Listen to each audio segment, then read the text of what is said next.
Good afternoon, my Real News Midday TV family. Welcome back to the channel for another news update. And in the news this afternoon, 5 scrapped stolen vehicles recovered in Burger Gully, Mountain View. 5 scrapped motor vehicles suspected of being stolen were on Monday discovered in a section of Burger Gully in Mountain View by the Kingston Eastern Police.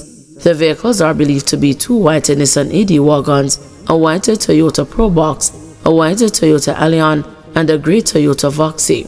Reports from the Elletson Road Police are that about 1 p.m., lawmen were in the area conducting an operation. The team went to a section of the community and searched an unoccupied premises where the 5 completely scrapped motor vehicles were discovered.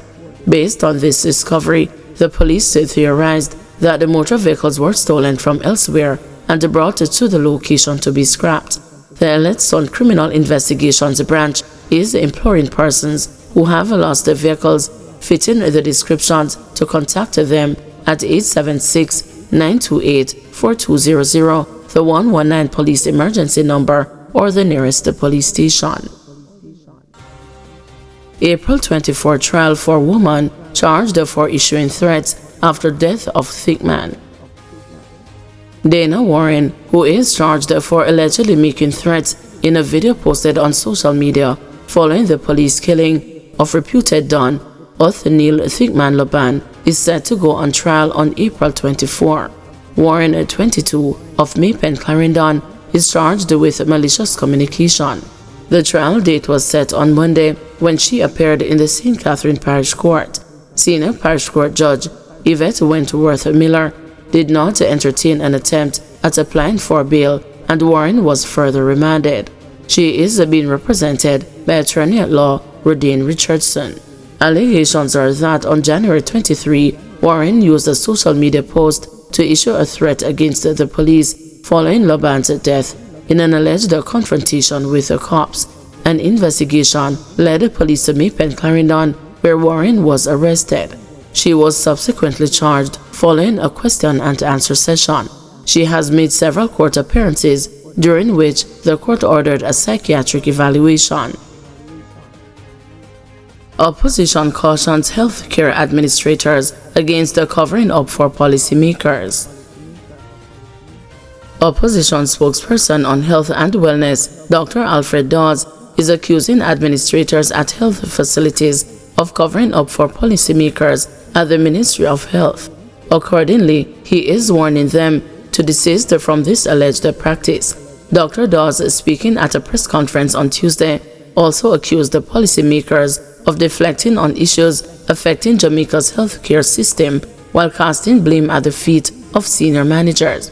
He said when he visits public healthcare facilities, he is always taken to the newly renovated sections, while the bypassed areas are the ones that are overcrowded. According to him, it is only when he speaks to lower-level staffers, such as groundsmen and the cleaning ladies, that the true picture emerges regarding what is actually happening at these facilities.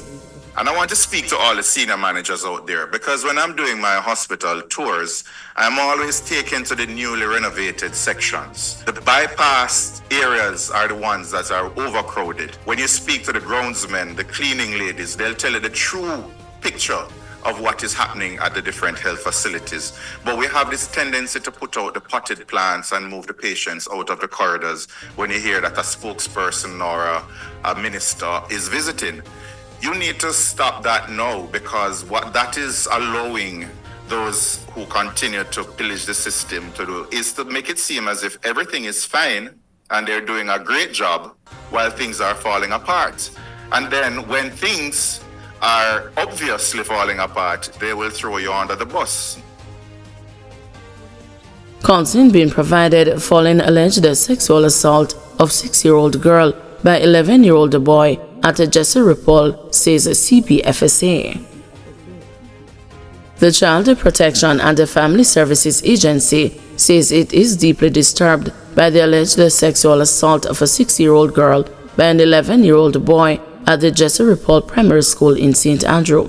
CPFSA says its investigations into the alleged incident, which reportedly occurred on Tuesday, March 11, showed that the schoolboy allegedly pulled the schoolgirl into an empty classroom after school where she was allegedly assaulted. Following the report of the incident, the CPFSA launched an investigation into the matter on Wednesday, March 12, and spoke with both the children involved as well as their parents.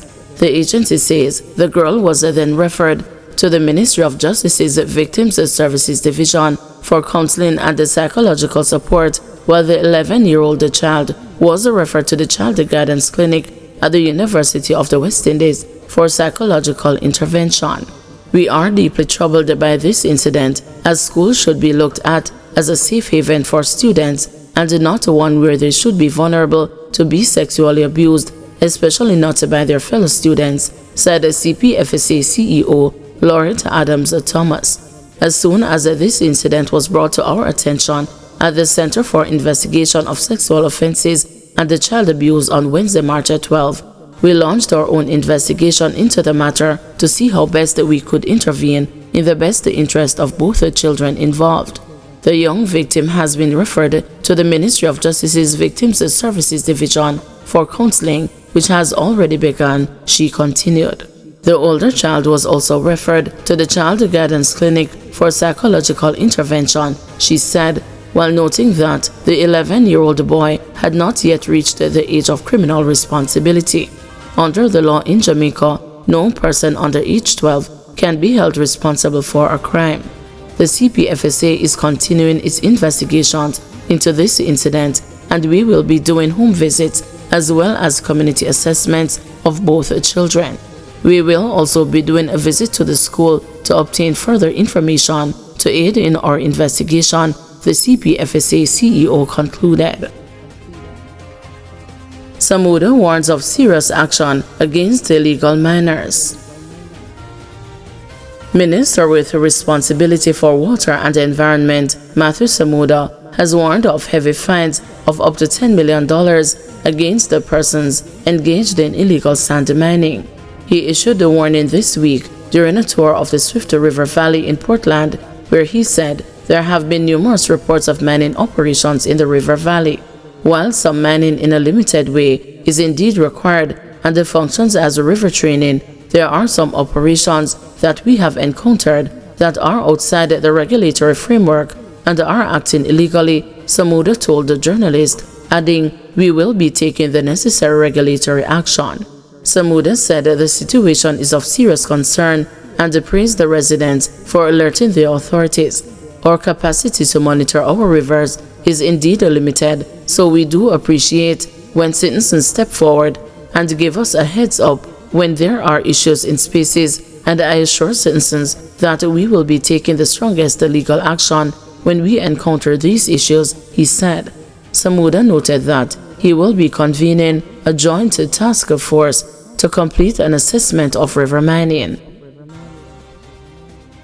Guys, thank you for watching. See you this evening at 6 p.m. for another news update.